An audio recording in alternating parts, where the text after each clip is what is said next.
êtes des humains ici dans le monde entier. Ne se partagez plus en éternel.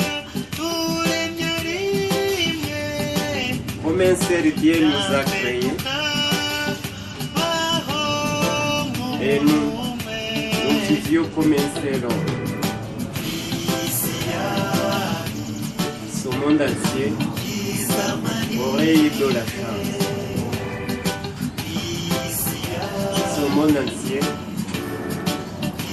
aurait eu de la chance.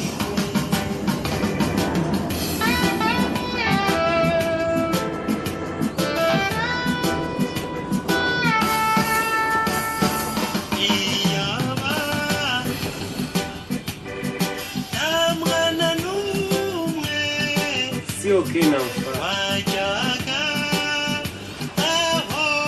se rencontrait avec une violence quelconque,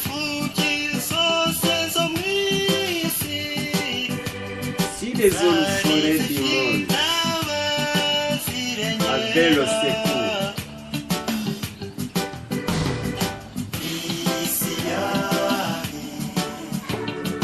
ce monde entier aurait eu de la chance. Ce monde entier aurait eu de la chance.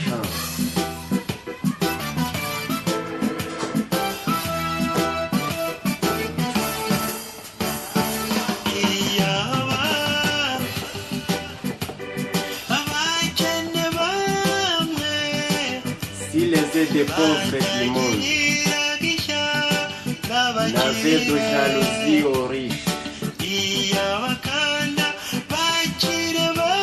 aussi les aides riches du monde ne méprisaient plus les pauvres,